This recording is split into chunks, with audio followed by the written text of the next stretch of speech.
نحمده ونصلي على رسوله الكريم اما بعد فاعوذ بالله من الشيطان الرجيم بسم الله الرحمن الرحيم رب اشرح لي صدري ويسر لي امري واحلل عقدة من لساني يفقهوا قولي۔ اے اللہ، آسمانوں اور زمین کے رب اور عرش عظیم کے رب، ہمارے اور تمام چیزوں کے رب، دانے اور گٹلی کو پھاڑنے والے، تورات، انجیل اور فرقان نازل کرنے والے، میں ہر اس چیز کے شر سے تیری پناہ چاہتا ہوں جس کی پیشانی تو پکڑے ہوئے ہے، یعنی جس کا کنٹرول تیرے ہاتھ میں ہے۔ اے اللہ، تو ہی اول ہے، تجھ سے پہلے کوئی چیز نہیں، تو ہی آخر ہے، تیرے بعد کوئی چیز نہیں، تو ہی ظاہر ہے، تجھ سے اوپر کوئی چیز نہیں، تو ہی باطن ہے، تیرے سوا کوئی چیز نہیں۔ دعا کتنی ہے اور اللہ تعالیٰ کی صفات اور نام کتنے، کیا مانگا گیا ہے اس میں؟ ہر اس چیز کے شر سے تیری پناہ چاہتا ہوں جس کی پیشانی تو پکڑے ہوئے ہے، یعنی کسی کی طرف سے بھی مجھے کوئی شر نہ پہنچے، کیونکہ آپ ہر چیز کو کنٹرول کرتے ہیں۔ اب اگر کوئی شخص کسی شر کا ارادہ کر رہا ہے تو وہ آپ کو کوئی نقصان دے گا، تو آپ کو تو پتہ بھی نہیں کہ وہ کیا پلاٹنگ کر رہا ہے، کیا منصوبے بنا رہا ہے، کیا سازشیں کر رہا ہے، آپ کو تو نہیں پتا ہوتا نا، بہت دفعہ نہیں پتا۔ ہم پتہ کر بھی کیسے سکتے ہیں؟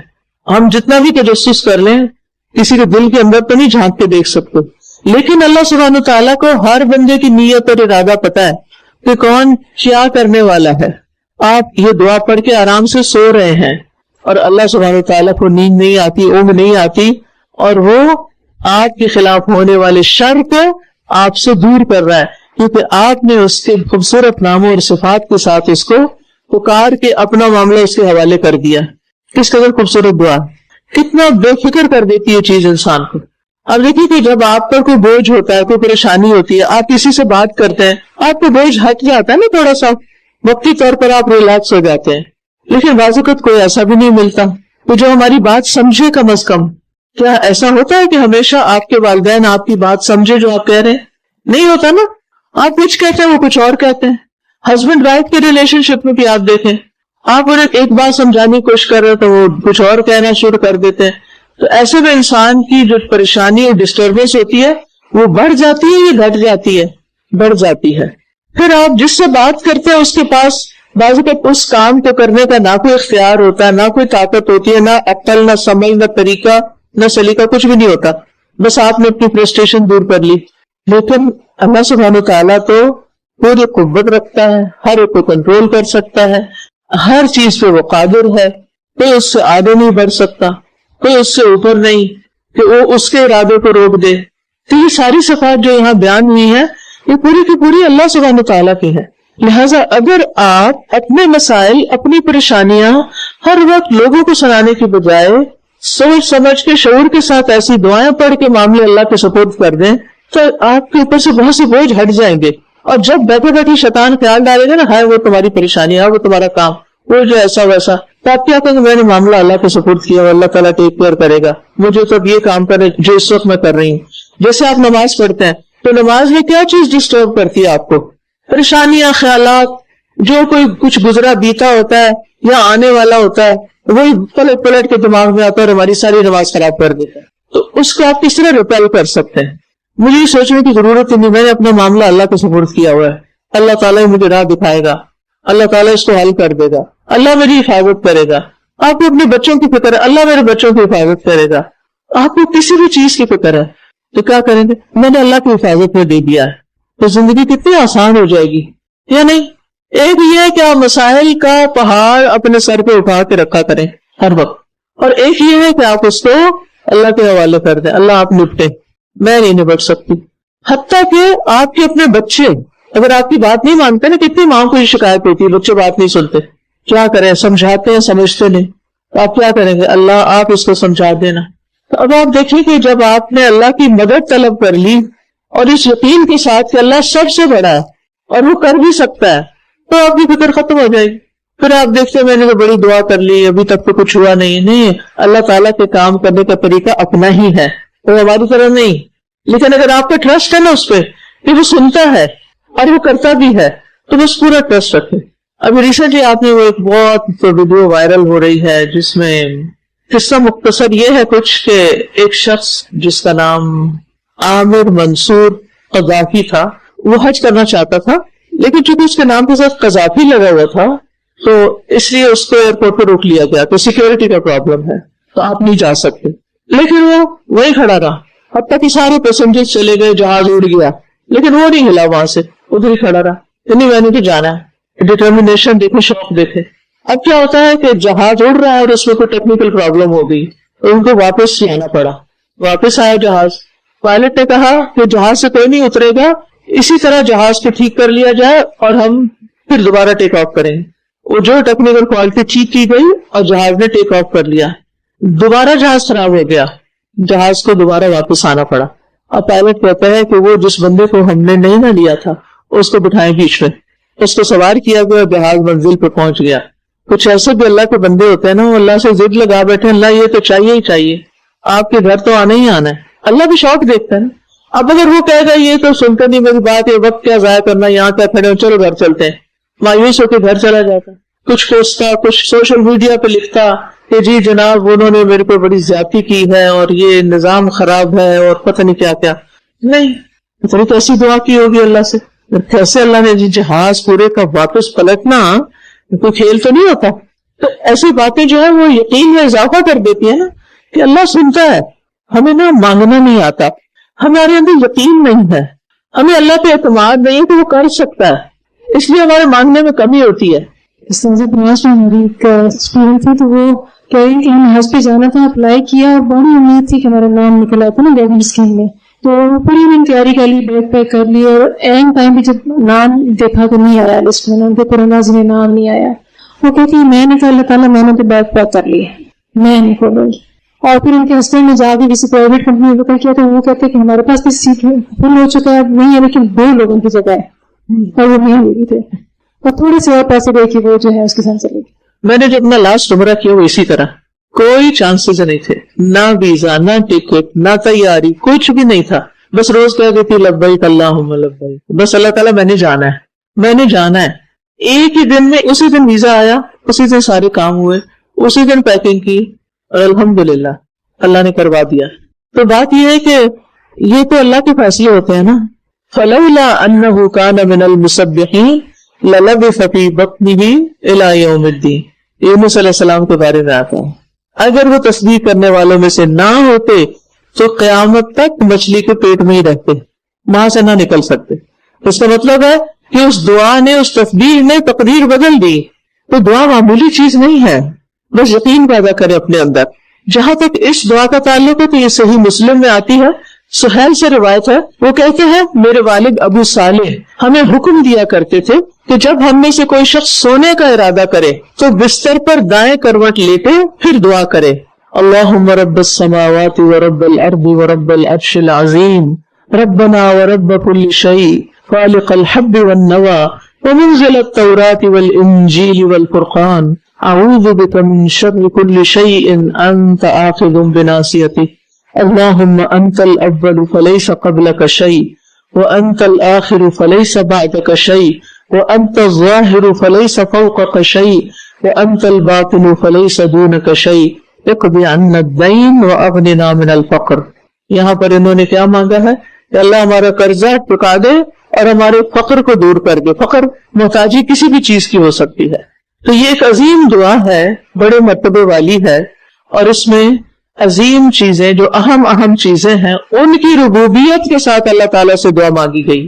رب کل شیء، ٹھیک ہے، 7 آسمانوں اور 7 زمینوں کا ذکر ہے، یعنی آسمان سب سے بڑی چیز ہے اور وہ 7 آسمان اور 7 زمینیں، اور عظیم ترین مخلوقات میں عرش عظیم ہے، اور اس کے کلام عظیم کو نازل کرنے اور اس کی روشن وحی کے ساتھ اس بات کا وسیلہ پکڑا گیا کہ اللہ ہر شر سے محفوظ رکھ.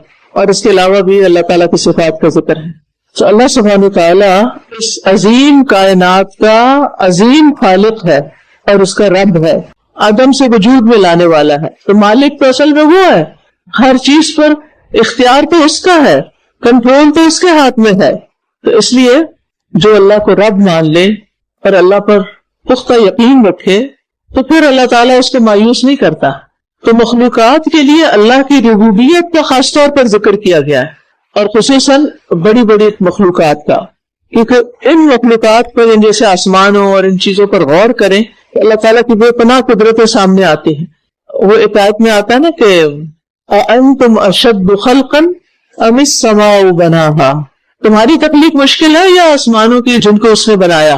اس سے پتہ چلتا ہے کہ آسمان کی تخلیق زیادہ مشکل کام ہے، اور جس نے آسمان بنا لیے، جس نے تمہیں پیدا کر لیا، اس کے لیے کیا مشکل ہے کہ وہ کچھ بھی کر لے.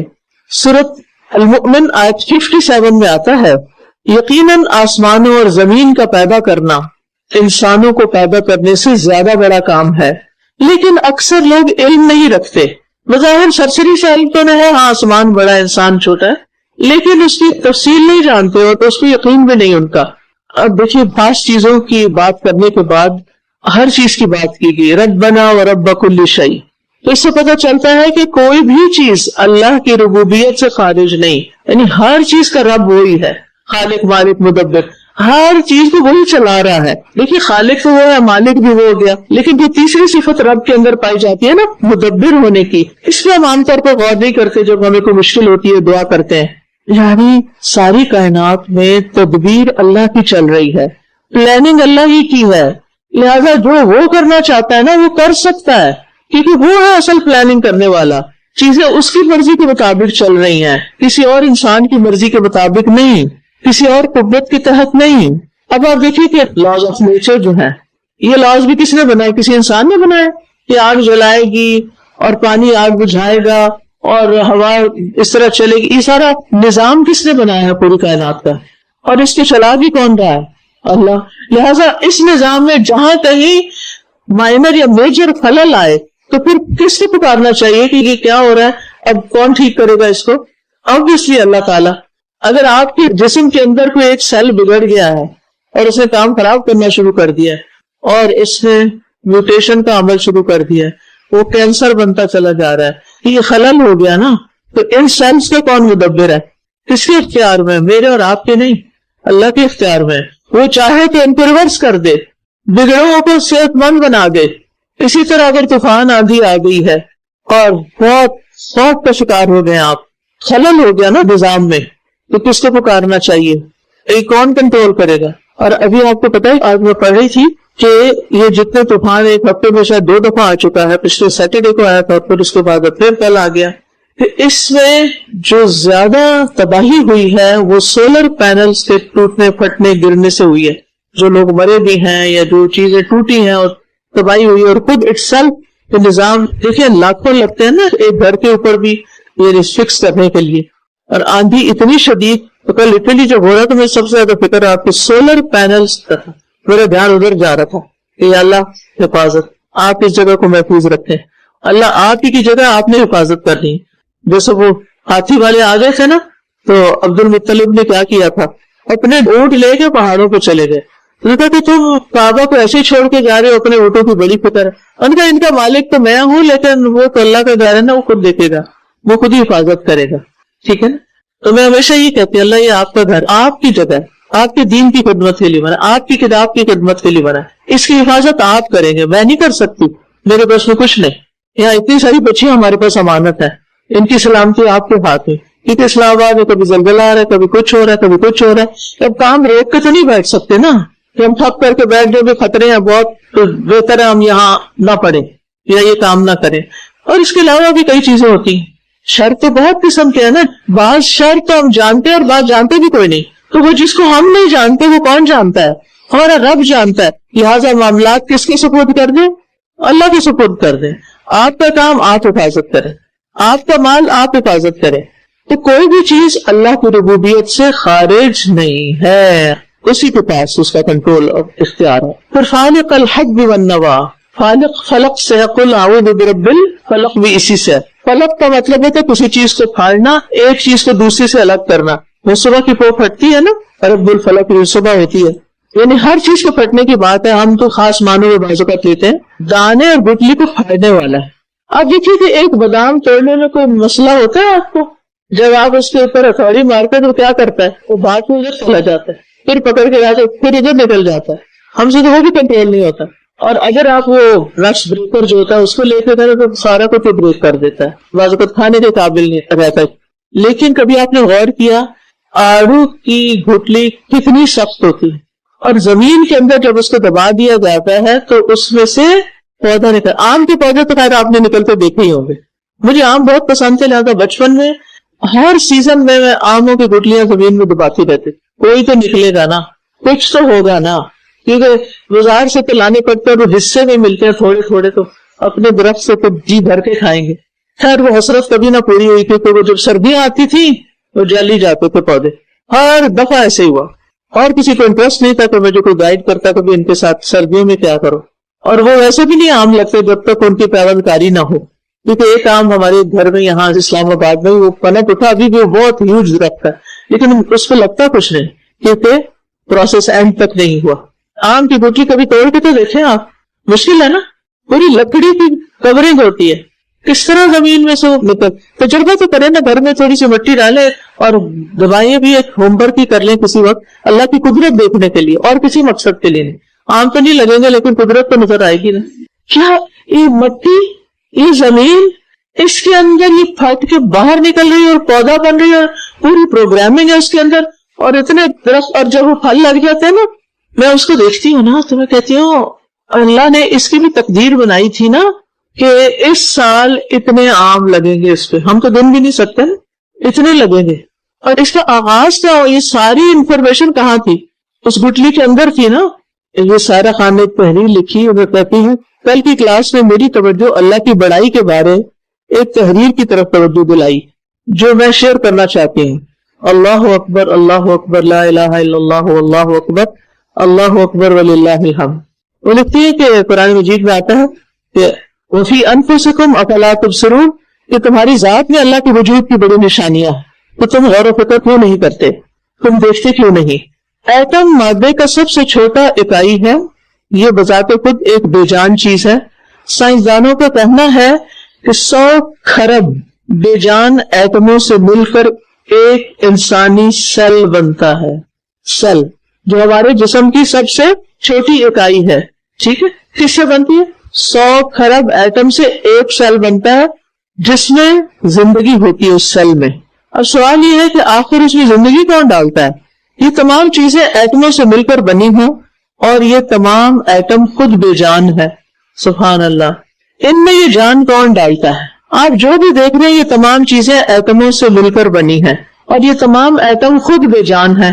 ایٹم جب کرسی، میز، پتھر، دیوار، سڑک، پانی، گیس وغیرہ میں ہوتے ہیں تو وہاں بے جان ہوتے ہیں، وہاں یہ سب بے جان ہے. لیکن یہ آپس میں جب ملتے ہیں تو ان سے انسانی جسم بنتا ہے اور اس میں سوچنے اور آگے بڑھنے کی صلاحیت پیدا ہو جاتی ہے، اس میں جان آ جاتی ہے. یعنی بے جان ایٹم جب انسانی جسم میں آتے ہیں کہ یہ بذات خود تو بے جان ہوتے ہیں لیکن سوچ بھی سکتے ہیں اور وجود کے بارے میں سوال بھی اٹھاتے ہیں. سائنسدانوں کا کہنا ہے تقریباً 37 ٹریلین سیلز آپس میں مل کر ایک انسان بنتا ہے. ایک اندازہ ہے. جس طرح ایک دیوار مختلف اینٹوں سے مل کر بنی ہوتی ہے، اسی طرح مختلف خلیوں سے مل کر، سیل سے مل کر ہمارا وجود بنتا ہے. خلیہ ایک ڈی این اے سالمہ کا حامل ہوتا ہے. حیران کن بات یہ ہے کہ ہر ڈی این اے میں انسانی جسم کے متعلق 3 ارب مختلف موضوعات کی معلومات ہوتی ہے. ایٹم سے مل کے کیا بنا؟ سیل. سیل کے اندر کیا ہے؟ ڈی این اے. ڈی این اے میں انفارمیشن کتنی ہے؟ ایک ڈی این اے میں، ایک سیل میں 3 ارب مختلف ٹاپکس.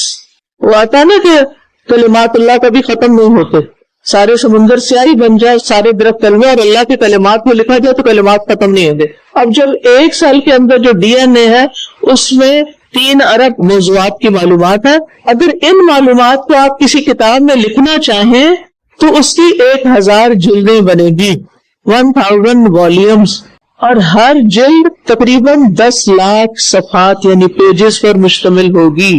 اگر آپ ان معلومات کو کمپیوٹر کی ہارڈ ڈسک میں ڈالنا چاہیں تو اس کے لیے آپ کو 215 ارب جی بی کی ہارڈ ڈسک چاہیے ہوگی. ڈی این اے میں جو معلومات درج ہوتی ہیں اسی کے مطابق انسان کی ظاہری شکل و صورت، عادات اور رویہ بنتا ہے. یعنی آپ کی شکل و صورت، عادات سب کچھ ڈی این اے میں پوشیدہ ہوتے ہیں. اس وقت دنیا میں 8 ارب لوگ موجود ہیں. ہر ایک کا ڈی این اے ایک دوسرے سے مختلف ہے. دماغ سوچ نہیں پاتا. ہر ایک کا ڈی این اے فرق ہے، کس سے؟ دوسرے سے. میرا آپ سے، آپ کا اس سے سب الگ الگ ہیں. اب ان سب کی معلومات پھر کتنی زیادہ ہوگی, اور پھر ہم سے پہلے کتنے انسان گزرے, ان سب کے ڈی این اے بھی مختلف تھے. دماغ کے اندر موجود ڈی این اے اگر کھولا جائے تو یہ 2 میٹر لمبا ہوتا ہے. جسم کے تمام ڈی این اے کو جوڑ دیا جائے تو یہ سورج تک کئی بار جا اور آ سکتا ہے. کیا واقعی انسان صرف گوشت کا پتلا ہے, ہڈیاں اور گوشت ہے؟ اللہ اکبر کبیرہ. ٹھیک ہے, یعنی ایک سیل کے اندر اگر اتنی معلومات ہیں تو ہمارے بارے میں جتنی بھی معلومات ہیں, جتنی بھی پروگرامنگ, وہ سب اللہ کے پاس ہے. اور ایک کی معلومات دوسرے کے ساتھ مل کے اللہ کو کوئی کنفیوژن نہیں پیدا کرتی. تو جو رب اتنا بڑا ہے, جس نے اتنا زبردست نظام قائم کیا ہے, اور یہ تو ایک انسان کی بات ہے نا, پوری پلانٹس, چیونٹیاں, پرندے, ہر ایک کا فرق ہے. یعنی ہم تو صرف ایک پلانٹ کے اندر پائی جانے والی مخلوقات کی لسٹ بھی نہیں بنا سکتے, کیونکہ نئے نئے پرندے سامنے آ جاتے ہیں, نئی نئی چیزیں, اور سمندر کی مخلوقات 3 گنا اور بھی زیادہ ہے. اس رب پہ یقین نہیں کہ وہ کچھ کرے گا, اس سے مانگ کے مایوس ہو رہے ہیں, محروم ہو رہے ہیں. ہاں کم تو جب اس کے بارے میں آپ جانیں گے نا تو وہ کیا کچھ کرتا ہے, اور کبھی بھی آپ مایوس ہیں. آپ کو پتا ہے کہ ایک کھجور کا درخت بعض اوقات 2,000 سال پھل دیتا ہے. وہ جو ایک گٹلی تھی نا چھوٹی سی, اس میں یہ ساری پروگرامنگ تھی کہ یہ کب تک رہے گا اور کتنے پھل دے گا اور کتنی اس پہ کھجوریں لگے گی اور کون کون ان کو کھائے گا اور پھر ان کے ساتھ آگے کیا ہوگا. اس سب باتیں کس کے علم میں ہیں؟ وَأَنَّ اللَّهَ قَدْ أَحَاطَ بِكُلِّ شَيْءٍ عِلْمًا. کہ ایک تو گٹلی اور ایک دانہ. گٹلی کہاں ہوتی ہے؟ پھل کے اندر ہوتی ہے, اور دانے وغیرہ جیسے آپ کی گندم وغیرہ کا دانہ اور بہت سے بیج. یعنی نباتات یا تو درخت بنتے ہیں جن کی اصل گٹلی ہوتی ہے, یا پھر فصلیں بنتی ہیں جن کی اصل دانہ ہوتا ہے. دانے سے کیا ہوتا ہے؟ فصلیں. اور گٹلی سے کیا ہوتا ہے؟ درخت. تو یہ اللہ تعالیٰ کی کمال قدرت کا اظہار ہے اس دعا میں, کہ جو خشک دانے اور خشک گٹلی اور سب گٹلی سے عظیم الشان درخت اور فصلیں اور ان کے اوپر ہمارے لیے رزق کے سامان پیدا کرتا ہے. تو یہ اس کے کمال کی کھلی دلیل ہے. ہو سکتا ہے آپ مجھے کوئی دعا پڑے, اچھا اللہ تعالیٰ گٹلی پھاڑتا سو باٹو تو پھٹ جاتی ہے, نکلا. نو, اس کے پیچھے اس کی پوری قدرت ہے, اور اس نے ڈیزائن کیا کہ کس دانے کا سائز کتنا ہوگا, کس گٹلی کا سائز کیا ہوگا, اور اس کے اوپر کیسا ڈیزائن ہوگا. آپ دیکھیں ایک آڑو کی, آج کل آڑو آئے ہوئے نا, تو اس لیے بار بار اسی کی مثال دے رہی کہ آپ کھائیں گے ذرا تو اس کی گٹلی پر بھی ذرا غور کر لیجیے کہ اس کے اندر کتنے چھوٹے چھوٹے ڈاٹس بھی ہوتے ہیں. کھجور کی گٹلی کیسے وہ ریپ ہوئی بھی ہوتی ہے. جیسے یہ جو چیزیں آپ دیکھتے ہیں نا, ان میں غور و فکر کیا کریں کہ اللہ تعالیٰ نے ان کو کیسے بنایا, ان کا رنگ, ان کا ٹیسٹ, ان کا فائدہ, ان کی شکل, ان کی تاثیر, وہ سب کچھ. تو اس میں انوکھے طریقے پر یہ سارے کام کرنے والی ہستی با کمال ہے, ہمارا رب ہے. لہذا ہم اسی کی طرف رجوع کرتے ہیں. سورۃ الانعام آیت نمبر 95 میں اللہ تعالیٰ فرماتے ہیں, بے شک اللہ دانے اور گٹلی کو پھاڑنے والا ہے, وہ زندہ کو مردہ سے نکالتا ہے. زندہ کو مردہ سے, مردہ ایٹم سے زندہ سیلز, اور مردہ کو زندہ سے نکالنے والا ہے. زندہ ہوتا ہے چاہے پھر مر جاتی ہیں چیزیں.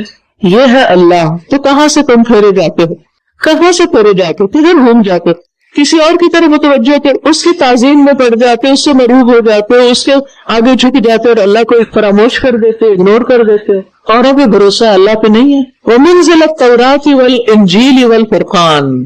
اور اللہ تعالیٰ کے قول, وہ تھی ہماری جسمانی غذا جو گٹلی دانے سے پیدا ہوتی ہے, اور ایک ہماری روحانی غذا بھی ہے. اللہ نے اس کا بھی انتظام کیا, اور وہ کیا ہے؟ آسمانی کتابیں, تورات, انجیل اور فرقان. تورات موسیٰ علیہ السلام پہ نازل ہوئی, انجیل عیسیٰ علیہ السلام پہ نازل ہوئی, فرقان محمد صلی اللہ علیہ وسلم پر یعنی قرآن. یہ لوگوں کی ہدایت اور ان کی دنیا اور آخرت کی کامیابی اور سعادت پر مشتمل ہے یہ کتابیں. تو اللہ سبحانہ وتعالیٰ صرف جسمانی ضروریات پوری نہیں کرتا بلکہ روح کی ضرورت بھی پوری کرتا ہے. ان 3 کتابوں کو خاص طور پہ کیوں ذکر کیا گیا؟ کیونکہ باقی کتابوں کے مقابلے میں بڑی کتابیں ہیں, اولو العزم پیغمبروں پر نازل ہوئی ہیں, اور نبی صلی اللہ علیہ وسلم نے ان کو زمانی ترتیب کے ساتھ بیان کیا. اچھا, قرآن نہیں کہا گیا, فرقان کیوں کہا گیا؟ یہ صفاتی نام ہے کہ وہ حق و باطل میں فرق کرتا ہے. اچھا, اب یہاں پر آپ دیکھیں یہ تمام کتب اللہ تعالیٰ کا کلام ہے, صفت ہے, اس لیے ان کے ساتھ رب نہیں کہا گیا بلکہ منزل کہا گیا. یہ نوٹ کیجئے آپ, یہ نہیں کہا گیا کہ رب التورات و رب الانجیل و رب الفرقان. نہیں, رب خالق ہوتا ہے, یہ مخلوق نہیں ہے بلکہ اللہ کا کلام ہے یہ کتابیں. یہ فرق بھی پتہ چلتا ہے اس سے. قرآن اللہ نے اتارا ہے, بنایا نہیں. یہ صفات ذکر کر کے کیا کہتے ہیں؟ اعوذ بک من شر کل شیء انت آخذ بناصیتہ، یعنی عظیم چیزوں کا وسیلہ دے کر اپنی حاجت کا ذکر کیا گیا کہ تمام قسم کے شر سے میں اپنے آپ کو آپ کی پناہ میں دیتا ہوں. شر کل شیء، کل عموم کا معنی دیتا ہے، ہر ایک، اور شیء بھی عموم پر دلالت کرتی ہے، ہر چیز انکلوڈ کر دی گئی. انت آخذ بناصیتہ، آپ پکڑنے والے اس کی ناصیہ. ناصیہ سر کا اگلا حصہ ہوتا ہے، یعنی جو سامنے کے بال جو ہوتے ہیں، تو جب کوئی کسی کے یہ ناصیہ پکڑ لے تو پھر وہ کہیں بھاگ سکتا، پورا کنٹرول میں آ جاتا ہے. مثلا نقصان دینے والی چیزوں میں سے جیسے سانپ ہوتا ہے، تو اگر آپ سانپ کو مارنا چاہیں تو کہاں ماریں گے اس کو؟ سر. ٹھیک ہے، کیوں؟ سر مارا گیا تو وہ باقی تو کچھ نہیں کر سکے گا. اسی طرح جب آپ جانوروں کو ذبح کرتے ہیں تو کیا چیز الگ کرتے ہیں ان کی؟ بازو یا ٹانگیں یا کیا؟ مرغی کی بھی گردن، بکرے کی بھی سر گیا تو سب کچھ گیا. اور اسی طرح آپ دیکھیں کہ انسان کے جسم پر سر نہ ہو، باقی سارا جسم ہو تو کیا ہے؟ کچھ بھی نہیں. تو اللہ سبحانہ وتعالیٰ ان ساری چیزوں کو اس طرح کنٹرول کیے ہوئے ہے کہ جیسے چاہے ان میں تصرف کرے، جدھر چاہے ان پہ پھیر دے. اچھا یہ بھی یاد رکھیے کہ اللہ تعالیٰ کی تقدیر میں کوئی شر قطعی طور پر نہیں، لیکن بندوں کی نسبت سے کچھ چیزیں ان کے لیے شر ہوتی ہیں. مثلا سانپ جو ہے ہمارے لیے کیا ہے؟ شر. لہٰذا نظر آتے کیا کرتے ہیں؟ سب سے پہلا کار کیا آتا ہے بیچارے کے لیے؟ ایسے مارنا ہے نا. تو اللہ تعالیٰ نے اس کو پیدا کیا ہے اور ہمیں مارنے کی اجازت بھی دی ہے. اللہ نے کسی حکمت سے پیدا کیا نا. تو اللہ نے سانپ پیدا کر کے کوئی شر پیدا کر دیا؟ نہیں، اس کے اپنے مقاصد ہیں. ان کے سانپوں کے کام پڑیے نا ذرا جا کے. اگر خود نہیں پتا تو چیٹ جی پی ٹی سے سن لیجئے، صحیح کہتی ہے یا غلط کہتی ہے پتہ نہیں. سب سے آسان طریقہ ہوتا ہے نا، لیتے لیتے آپ حکم دیں اس کو اور وہ آپ کو سنانا شروع کر دے گی کہانی. نہ کتاب کھولنے کا تردد، نہ گوگل پہ جا کے سرچ کرنے کا تردد. کچھ انتہائی لیزی قوم پیدا ہو رہی ہے. میں اس کے خلاف نہیں ہوں، لیکن جو علم مشقت سے حاصل ہوتا ہے نا وہ پھر پختہ بھی رہتا ہے. چلیے، تو بات یہ ہے کہ لوگوں کے اوپر تکلیف بھی آتی ہے اور اچھے حالات بھی ہوتے ہیں. تو تکلیف کا آنا ضروری نہیں کہ شادی ہو، وہ خیر بھی ہوتی ہے. جب حضرت عائشہ رضی اللہ تعالیٰ عنہ پر الزام لگا تھا تو اللہ تعالیٰ نے کیا فرمایا؟ لا تحسبوه شر لکم بل هو خیر لکم. اور زمین میں جو فساد ہے، خرابیاں ہیں، تو انسان کہتے اللہ تعالیٰ یہ کیوں ہونے دے رہا ہے؟ اللہ تعالیٰ اس کی وجہ بتاتے ہیں، ظہر الفساد فی البر والبحر بما کسبت ایدی الناس. خشکی اور تری میں لوگوں کے اپنے کرتوتوں کے باعث فساد پھیلا. زمین کے اوپر جو فساد ہے اس کی ریزن خود لوگ ہیں. کیوں؟ اللہ نے کیوں اجازت دی کہ پھیل جائے یہ فساد؟ اللہ چاہے تو نہ پھیلنے دیتا. لیذیقہم بعض الذی عملوا لعلہم یرجعون، تاکہ اللہ ان کے بعض کرتوتوں کا مزہ چکھائے، پھل دکھائے، ہو سکتا ہے کہ وہ باز آ جائے. اور اس وقت آپ دیکھیں دنیا میں انسانوں نے جتنا گاربیج پیدا کیا اور اس کو ڈسپوز آف کرنے کے جتنے مسائل ہیں، تو اب سوچ رہے ہیں نا کہ یہ سارا کچھ کس طرح ریورس کیا جائے. اسی طرح خیر کا مادہ بھی بڑا وسیع ہے. ہر اچھی چیز کے لیے خیر کا لفظ استعمال ہوتا ہے، حتیٰ کہ مال و دولت کے لیے بھی قرآن مجید میں لفظ کیا آیا ہے؟ خیر. اسی طرح نیک سیرت خواتین کے لیے بھی یہ لفظ آتا ہے. تو بات یہ ہے کہ یہ خیر اور شر دونوں چیزیں دنیا میں پائی جاتی ہیں، لیکن انسان جس کو اپنے لیے خیر سمجھتا ہے بعض اوقات وہی اس کے لیے شر کا باعث ہو. جس کو شر سمجھتا ہے، مصیبت سمجھتا ہے، وہ اس کے لیے خیر کے دروازے کھول دیتی ہے.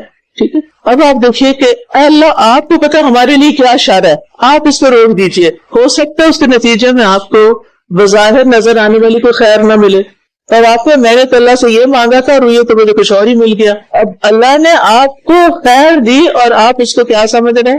شر. تو کامل علم اور عقل تو اللہ کیا اور ہم ناقص ہیں. لہذا ہمارے لیے سکون کا اور کوئی راستہ نہیں سوائے اس کے کہ ہم اللہ کی تقدیر پہ راضی ہو جائیں کہ اللہ تعالیٰ بس جو آپ نے کر دیا وہی اچھا ہے. پھر آتا ہے اللہم انت الاول فلیس قبلک شیء وانت الآخر فلیس بعدک شیء. یہاں اللہ تعالیٰ کے اسماء حسنی کا وسیلہ پکڑا گیا ہے، یعنی اے اللہ تو بھی اول ہے جس سے پہلے اور جس کے ساتھ کچھ نہیں تھا، اور ہر چیز کے فنا ہو جانے کے بعد بھی آخر میں تو ہی باقی رہے گا، اس کی کوئی انتہا نہیں. وقت جو ہے مخلوقات کے کانٹیکس میں ہے، وقت مخلوقات پر اثر انداز ہوتا ہے. ہماری عمر زیادہ ہو جاتی ہے تو ہمارے چہرے سے نظر آنے لگتی ہے، ہماری پر وقت کا اثر ہوتا ہے، اللہ پہ کوئی اثر نہیں، صرف وہی اس سے بالا ہے. وَأَنْتَ الظَّاهِرُ فَلَيْسَ فَوْقَكَ شَيْءٌ وَأَنْتَ الْبَاطِنُ فَلَيْسَ دُونَكَ شَيْءٌ، یعنی تو ہی ہر چیز پر بلند ہے. ظاہر کا مطلب یہاں بلند ہے، تجھ سے بلند کوئی چیز نہیں، اور تو ہی باطن ہے اور تجھ سے بڑے بھی کوئی چیز نہیں. یعنی کہ سارے راز، پوشیدہ باتیں، خفیہ چیزیں سب سے آگاہ ہے. زمان و مکان سب اللہ کی مخلوق ہے، اللہ ان سب پہ حاوی ہے. زمان کے اعتبار سے اللہ اول و آخر ہے، اور قدرت اور علم کے اعتبار سے اللہ تعالیٰ باطن ہے، اور تمام مخلوقات سے برکت اور ظاہر میں ہے. تو ان چار اسماء کو یہاں پر بیان کیا گیا ہے، اور زمانے کے اعتبار سے ساری مخلوقات کا احاطہ کر لیا گیا، جگہ کے اعتبار سے سب کا احاطہ کر لیا گیا، اور پھر ان سب کو اللہ کے کنٹرول میں بتا کے اللہ کی پناہ لے لی گئی. وقت کا ہم پہ اثر ہوتا ہے نا، تو یا اللہ جو وقت کا ہم پہ اثر ہو رہا ہے نا، اس میں بھی اگر ہمارے لیے کوئی تکلیف جو چیز ہے تو آپ اس کو روک لیں. اور اسی طرح جگہ کے اعتبار سے اللہ نے ساری مخلوق کا احاطہ کر لیا، لہذا ہر جگہ ہمارے لیے خیر کی ہو. تو اللہ سبحانہ تعالیٰ اپنی ذات میں اول ہے. اب اول کا کیا معنی ہے؟ شیطانی وسوسوں سے آپ نے بچنا ہے. اسی طرح آخر بھی اللہ کی ذات کی کوئی انتہا نہیں، ساری مخلوقات فنا ہو جائیں گی، اللہ سبحانہ تعالیٰ باقی رہے گا. تو ہمیں اسی کی طرف لوٹنا ہے. اللہ تعالیٰ ظاہر ہے، اپنی صفات اور ذات میں بلند بھی ہے، مخلوقات سے اوپر ہے، عرش پر مستوی ہے، غلبے اور قہر والا ہے، کوئی اسے مغلوب نہیں کر سکتا. آسمان و زمین کی تخلیق میں اس کا غلبہ اور طاقت ہے. علم کے اعتبار سے ہر چیز پر ظاہر ہے، غالب ہے، اور باطن وہ ہے جس سے کوئی چیز پوشیدہ نہیں، نہ آسمان میں نہ زمین میں. اور باطن اس معنی بھی کہ وہ مخلوق سے چھپا ہوا، کوئی اس کو دیکھ نہیں سکتا. مخلوقات میں سے کسی نے بھی اللہ تعالیٰ کو نہیں دیکھا. وہ ایسا نور ہے جسے دیکھا نہیں جا سکتا، اور مخلوق برداشت بھی نہیں کر سکتی دنیا میں اس کا دیکھنا. موت سے پہلے کوئی نہیں دیکھ سکتا اس کو، لیکن جب قیامت کا دن ہوگا تو پھر کیا ہوگا؟ اللہ تعالیٰ کو دیکھا جائے گا. کبھی نہ اکیلے بیٹھ کے سوچا کریں وہ وقت کیسا ہوگا، کیسا ہوگا، اس وقت میری کیفیت کیا ہوگی. دنیا میں اللہ کو دن دیکھے ہم ڈرتے، اور اللہ تعالیٰ ایسے لوگوں کو بخشے گا اور ان کو اجر عظیم عطا کرے گا، اجر کبیر. یہ سب کیا کہ کیا کہا؟ اقضِ عنا الدین واغننا من الفقر. اللہ ہمیں قرضے سے پناہ دے، فقر سے پناہ دے. یعنی فقر ہوتا ہے ہاتھ کا خالی ہونا، فقیر وہ ہوتا ہے جس کے پاس کچھ نہ ہو. قرض اور محتاجگی انتہائی پریشان کن چیزیں. جو لوگ ان میں مبتلا ہوتے ہیں ان کو ان کی وجہ سے شدید غم اور ڈپریشن لاحق ہو جاتا ہے. لہٰذا انہیں خاص طور پر یہ دعا پڑھنی چاہیے جو لوگ ان تکلیفوں کا شکار ہے. عمومی دعا کے بعد اینڈ میں خصوصی دعا کی گئی ہے. اب اسی میں آپ کی بیماری بھی آ جائے گی. اب بیماری کے کانٹیکس میں آپ نے اس دعا کو پڑھنا ہے نا. جراثیم اٹیک کر گئے، کس کے کنٹرول میں ہے؟ وہ اللہ کے. تو لہٰذا اللہ تعالیٰ آپ ہی سب کچھ کنٹرول کر سکتے ہیں. لہٰذا آپ کیا کریں؟ آپ ان کو سنبھالیں اور مجھے شفا دے دیں. وآخر دعوانا ان الحمد للہ رب العالمین. سبحانک اللہم وبحمدک، اشہد ان لا الہ الا انت، استغفرک واتوب الیک. السلام علیکم ورحمۃ اللہ وبرکاتہ. ڈاکٹر فرحت ہاشمی صاحبہ کے مستند بیانات سننے کے لیے ہمارے چینل قرآنک پلس کو سبسکرائب کریں. یہاں قرآن و حدیث کی روشنی میں حقیقی رہنمائی اور روحانی ترقی کے خزانے ملیں گے. ابھی جڑیں اور دین کو گہرائی سے سمجھیں.